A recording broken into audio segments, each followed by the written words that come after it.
Hi everybody, I'm Staged here, and I'm here with some of the casters at 82L, as well as anybody who's watching. I want to talk about Pimpcasting.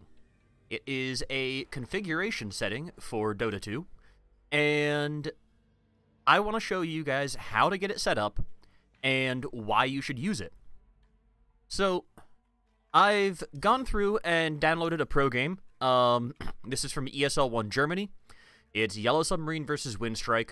It doesn't matter what it is, this is just here to show you the way that you would end up running your observation with and without Pimpcasting. Pimpcasting is a configuration that's made by Pimpmuckl. He's one of the OGs of Dota and observation, so if you're not familiar with him, you should definitely go check him out. You may now select your hero.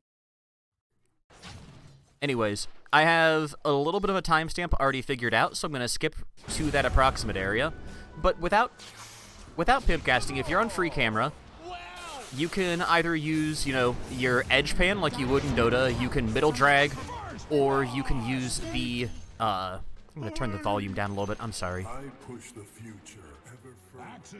Or you can use the arrow keys. I recommend using WASD, so does Pimpmuckl, and I'll get into why in just a second.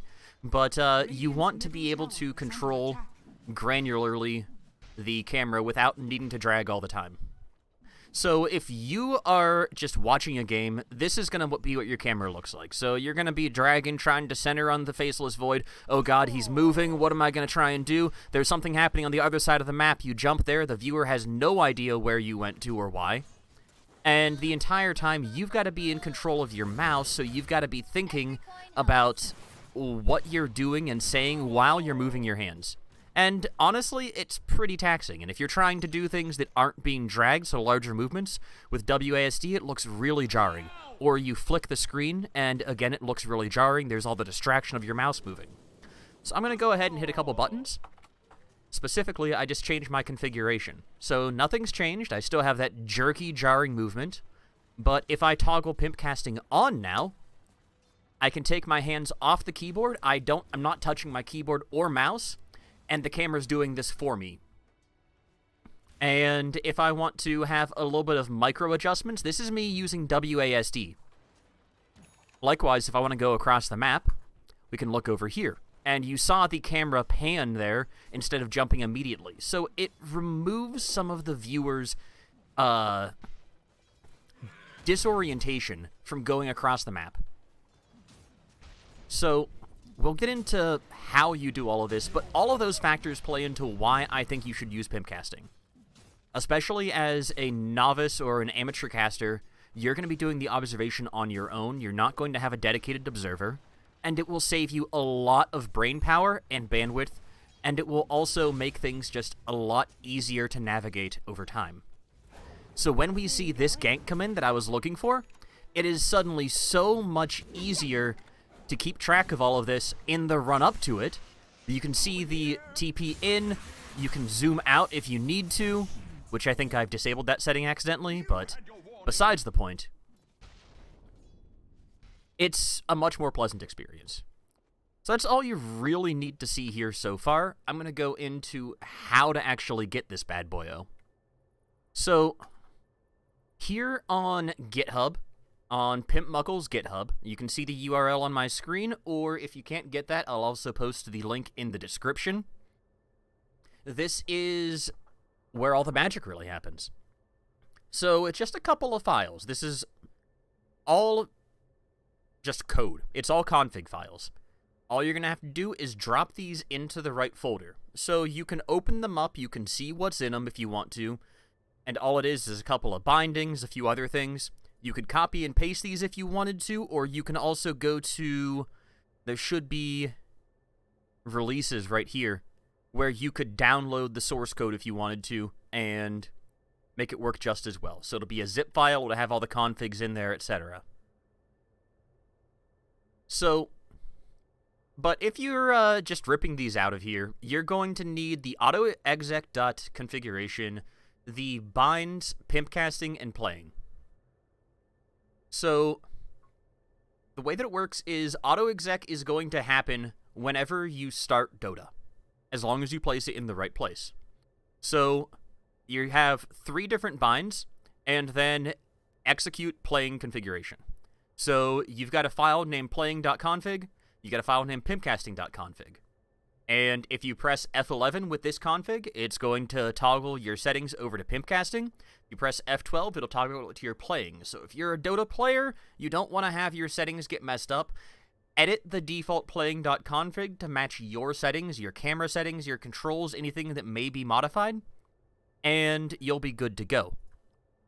Likewise, you're going to go ahead and you're going to pull these guys, and what you're going to want to do is you need to find your Dota install. So for me, it's on my E drive, it's in Steam library, Steam apps, etc.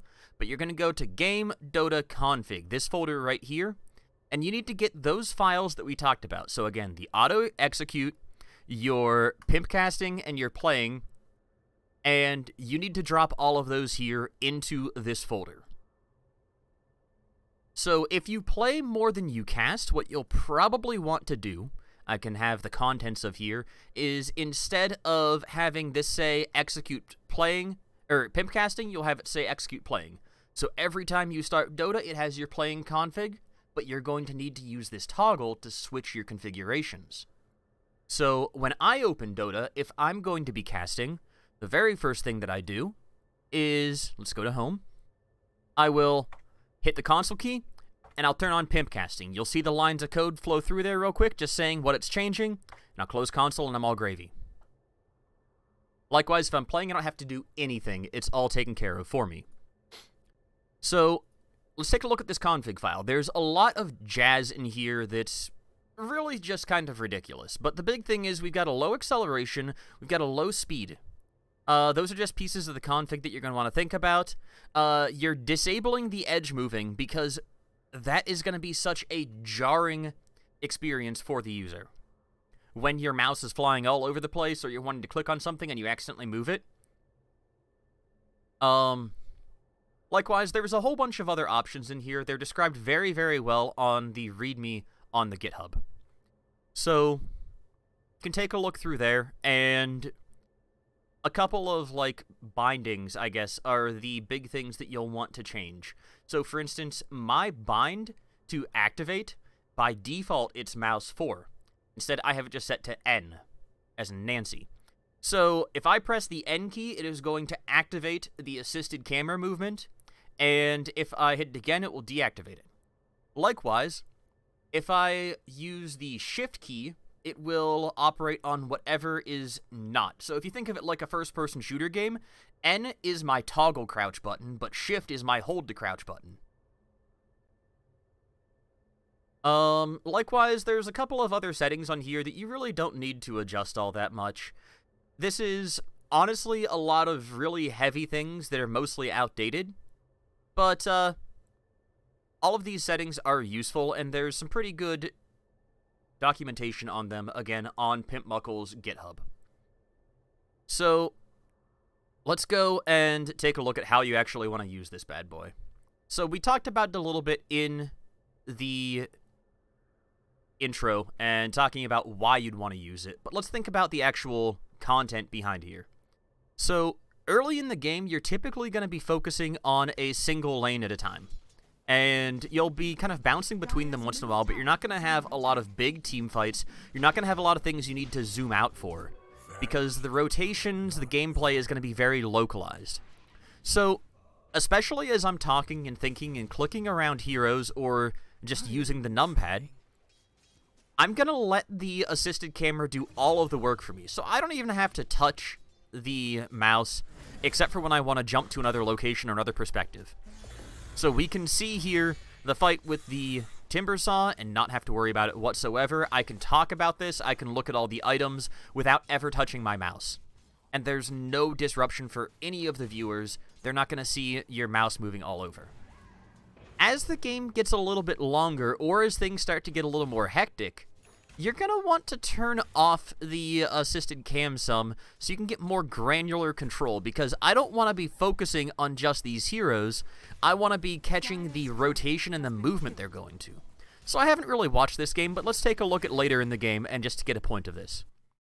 So now we should be seeing the teams grouping up a lot more. We should be seeing them really looking to take objectives. So we see the Roshan here. We're going to go ahead and toggle on... Well, there's no enemy team. They just got wiped. But if we jump ahead just a little further... So here, we just jump over to here. We can kind of keep the assisted on for a moment, but I'm going to let it go, cover some of this, flip assisted on real quick to jump it across the map, and again, toggle it off instantly. So I'm just using the shift key here. I'm not even bothering to toggle it on with the, like, hold crouch button like I talked about with my N key. But otherwise, we're just focusing on where the action is and is going to be, and I'm just controlling with my middle mouse button, so I'm not even using the WASD keys anymore. But that's really important for getting just a good setup and a good framing for your fights as you're talking, as you're trying to figure this out. But really, it's just kind of you play it by feel. You learn when you can rely on the assisted cam, and when you do need to get some of that granular focus as a fight will spread out over the map, or as it will just become harder and harder to deal with. There's a good flowchart, again, on Pimpmuckl's site. I can't recommend it enough. But that's Pimpcasting in a nutshell. So I know some of you guys out there have been trying to get this set up on your own. Have you had any success with it? Yeah, I think it'd be useful if you could go back to where your configuration files were located. Sure. Okay. So here, for me, it's in my E drive, but it's under Steam Library, Steam Apps, Common, Dota 2 Beta, Game, Dota Config. Alright, that might be really important to note just because I actually found 2 or 3 other places that actually have a Dota 2 config file located with things like chat.config and other things like player.config that definitely make me feel or think that I was in the right place, even though I wasn't. Yeah, it took me a lot of experimentation to figure out where this needed to be, and eventually I just got lucky. For everybody out there who's been watching this, I wish you happy casting, and I hope this improves the quality of your gameplay and of your observation. It's very important for the viewer.